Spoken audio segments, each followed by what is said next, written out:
Alright, this video I will be showing the Coastal Ultima sound suppressor. This one happens to be 9mm, and this is the full size Ultima. They also make one that's a K configuration. It's a couple or several inches shorter, but this one does happen to be the full size. And this is a serviceable suppressor, which is nice, being that it's a pistol caliber. On this one in particular, I have a 3-lug mount. To my knowledge, they all come standard with the booster assembly, and you can have the piston of your choice, depending on the thread pitch that you need. But I do run this on a 9mm carbine, so it's actually an HK-SP5. So I do have the 3-lug mount, and which I prefer on that particular firearm. But it is constructed of aluminum, including the baffles. So, to my knowledge, as far as I can tell, this would not be full auto rated. Anytime I see a suppressor that's full auto rated for a pistol caliber, it seems to always have stainless steel baffles or baffles of some other material that's more durable than aluminum. But it is disassemblable. First thing you do is take off whatever device you may have in the back for the mounting system. In this case, it is the 3-lug. So you take that out. And then we have a tool here for the locking ring. And this is also made out of aluminum, so you won't damage the notches in the aluminum locking ring, but just be careful anyway. And it is easier, I found, instead of trying to turn the tool, because after you shoot it and it gets, it heats up and then cools down, that locking ring can get a little tighter than you initially it initially is when you disassemble it just from putting it together without firing it. So when you align the notches, kind of push down on the suppressor and then turn the actual suppressor to break it loose, and then from there I find it pretty simple just to unthread that locking ring.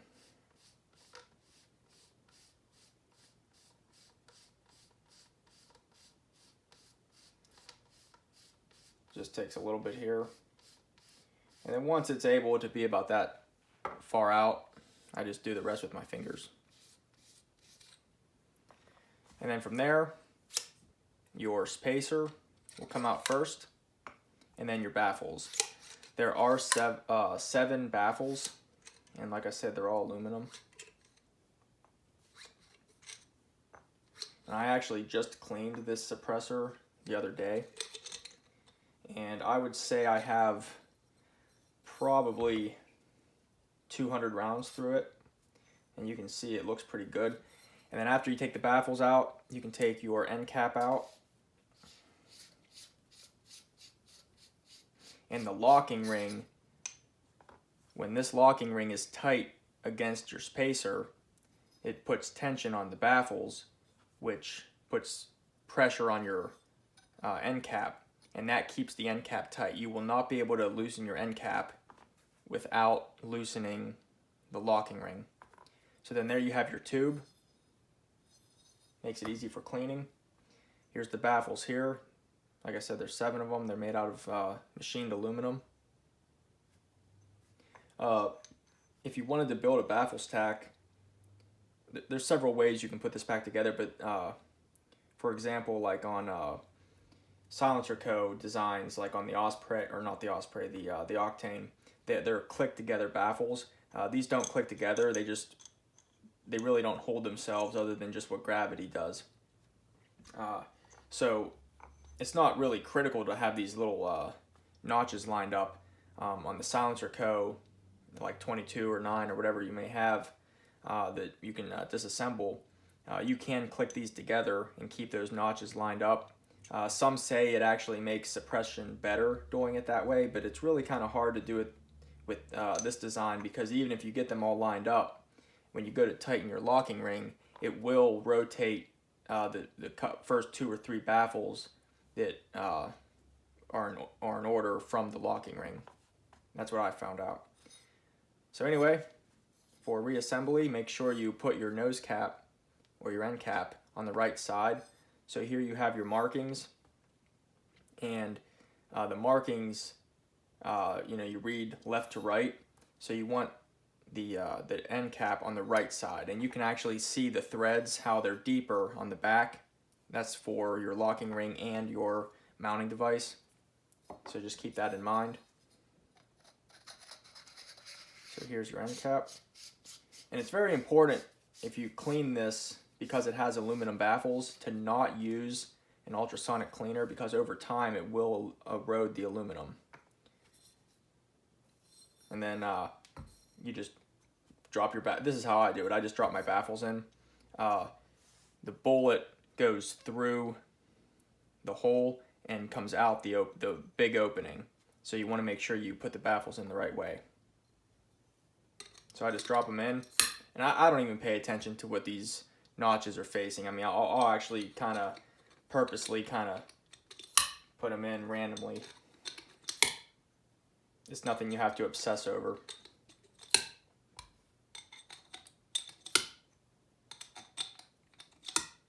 You can tell too, the baffle that's closest to the muzzle of the firearm, it'll have the most usage evidence, if you want to call it that.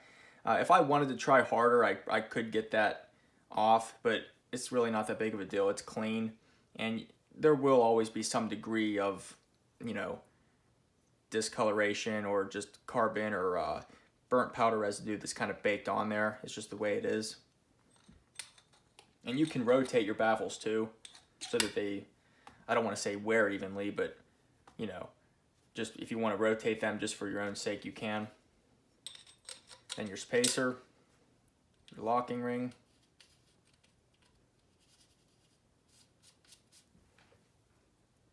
and then kind of the same thing here. I'll thread it in with the tool. And then once I feel it contact, which should be coming up here soon, okay, like right there, I'll grab the tool, push towards the suppressor, and then I'll actually turn the suppressor. And you don't got to go crazy, just hand tight, hand snug. These 5 teeth are for the notches on the locking ring. On the other side, you have 2 teeth. Those are for the notches on the booster assembly if you're running a piston. And then the mounting device. And this mounting device for the 3-lug actually comes apart. You can't really see it, but there's a seam. You can actually unthread this portion here, and then that'll actually take out the spring and the, I'm not sure what you call it, but the housing on the inside for cleaning, but there's no point of doing that right now.